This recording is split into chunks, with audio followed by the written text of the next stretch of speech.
different lives. So in the whole evolutionary process, the Mother Earth has played a very big part through her axis. In the same way, in human beings, the axis is the most important. That's the main principle of life we have got, is our axis. We have to stand on our axis. Those who do not stand on their axis, stand more towards the left or towards the right, are capable of complete destruction.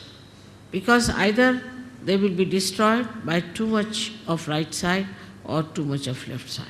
So our axis has to be properly dealt with.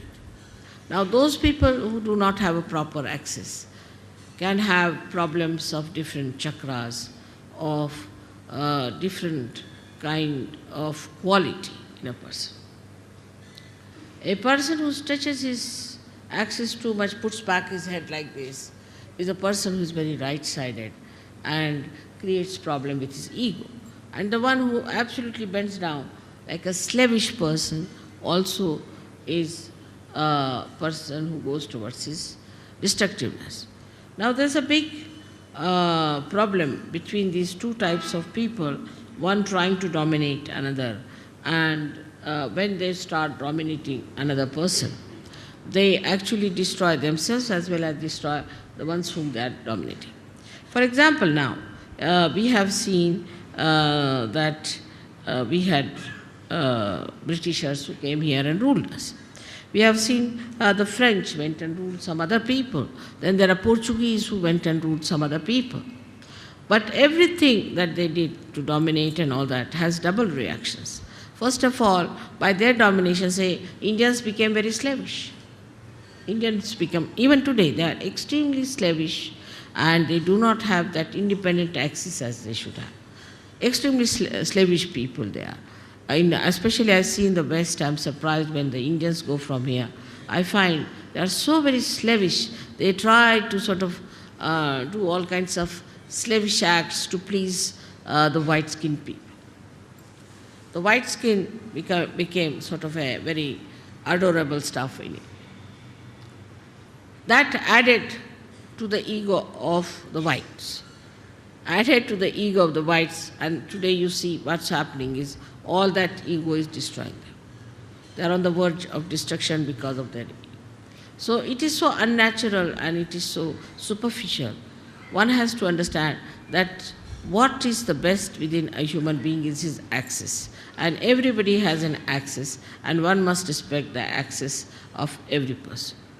In Sahaja Yoga, I don't know you by your faces so much. I know you by your chakras, by your sushumna, what sort of a sushumna you have. If you have a deep sushumna, I know you as a deep person. If you have a superficial sushumna, I know you as a person with a very superficial type of a sushumna. And even if you make up something by sort of being very nice or good or talking about Sahaja Yoga or knowing too much about Sahaja Yoga and saying things which will baffle normally anyone as if you are masters of Sahaja Yoga, I know how deep you are.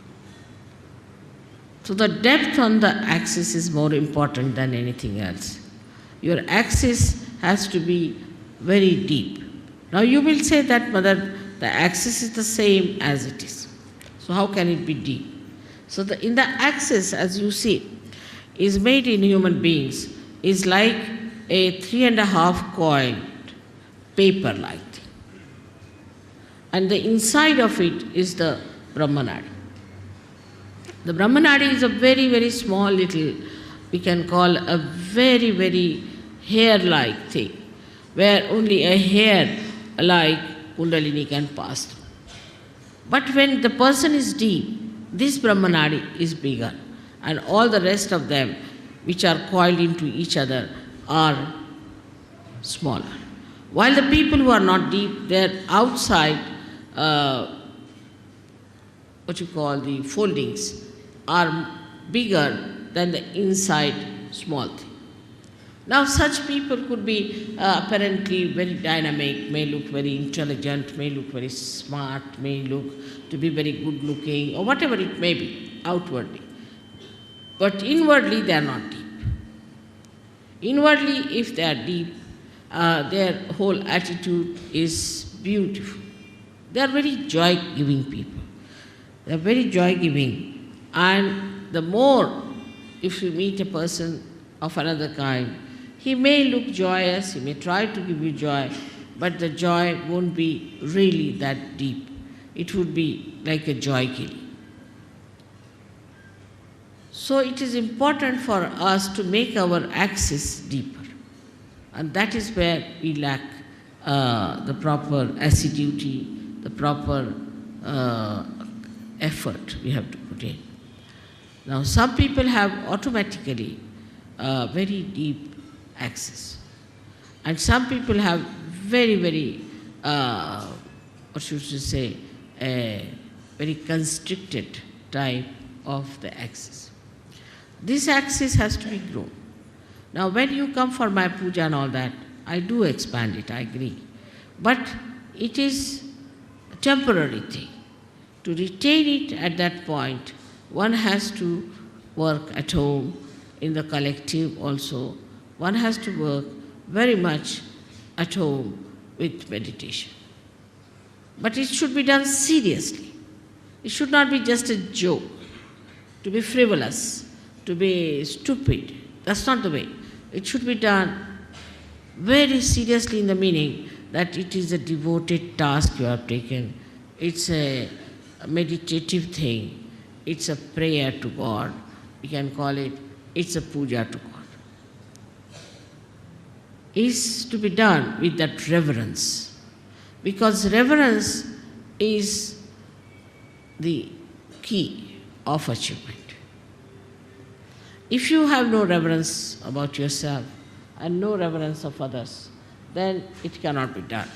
But first you must have reverence for your own life. What am I doing with my life? Where am I wasting it? Why should I waste it? Why should I be deep? After all, there must be some purpose of my life. Am I serving my purpose? Am I doing that? All these things, if they pop into your head, then you will understand it's very easy to fight out your ego. Because normally on small, small things people fight. I have seen that in Sahaja Yoga also, people fight on things like, it's so useless, absolutely useless. To me, it sounds stupid to even mention the way people fight over small things and quarrel. But a deep person, even if he doesn't speak much, even if he doesn't show off much, even if he doesn't sit in the front line, he expresses himself through his depth, because I can work out better through that. So to develop this, one must meditate.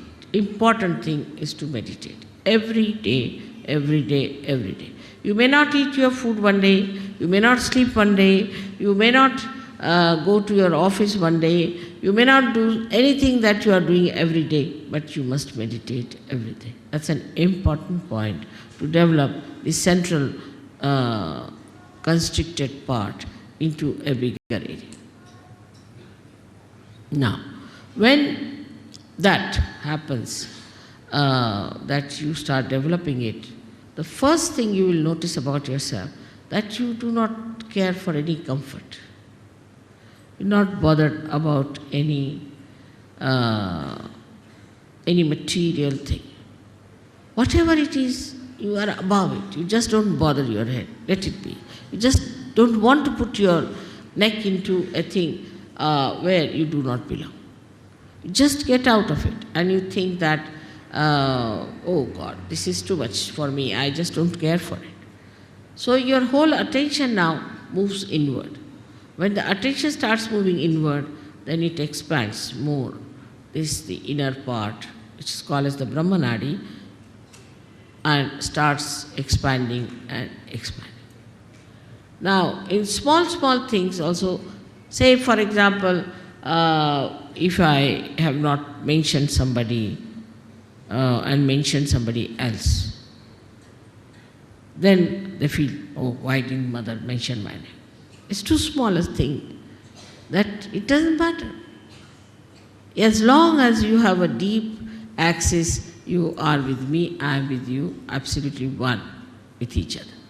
But these outward things are, oh, she gave a nice sari to another one, she never gave us a sari, she didn't do this, didn't do that. All those things, if it comes to your head, that means absolutely is true that there is something lacking within you. Or if you try to complain, oh, I went there, I had to go by a bus and I had to stand on this thing, that shows that you are not comforted. This widening comforts you. That's the comforting thing. And that really makes you feel so comfortable in any circumstance, in any position, in any lifestyle. And you do not want to have any other comfort. And this one has to develop through meditative effort. Secondly is we have to know that Sahaja Yoga as it is today is a collective happening.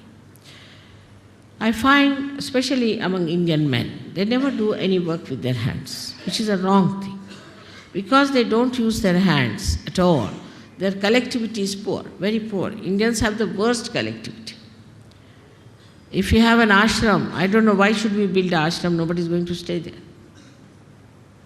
They want to have their own houses, their own families, their own children. They are the worst of all for collectivity.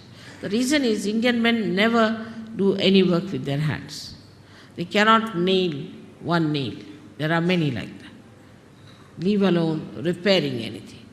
They will stand with their hands on their hips and would just tell work to other people. See, there's a Marathi saying, very interesting, untavarun sheळ्या हाकणे. That is to sit on a camel and to drive the goats. So that is very typical of Indian men. They cannot repair anything, they cannot do anything now. If supposing somebody is spreading something, they'll just stand like this, watch. They'll never put their hands to it. So for every Sahaja Yogi, it is important what we call as Sramadan. They have to do some Sramadan. Sramadan means the giving of some labor.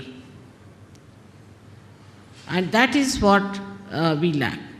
That even if it comes to that, you better clean your house.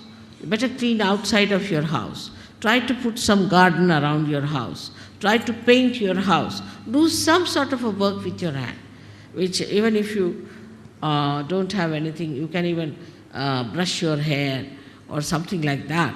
Whatever you think is the easiest you can start with, because I don't think people even do that. Even they don't shave themselves, they get a person to shave them. I mean, absolutely lazy lumps as that. Now, but on the contrary, we see in the West, people use their hands. Because of that, you see, because they can use their hands, they are very collective. So they score a point on being collective. While the Indians score a point because they are Indians and they have a heritage and they know what is Kundalini, they know about Ganesha, they know everything. So they score a point this side. So it's the left side is the desire, the right side is the action. Again we come back to the same position where we have an imbalance. That the action takes place in the West and here is only thinking, all right, we'll do this, planning. Everything in the planning pot. Nothing works out, you go on planning, planning, planning. Now we are building one single ashram in Delhi for the last, I think, 10 years. It is like Taj Mahal, I tell you.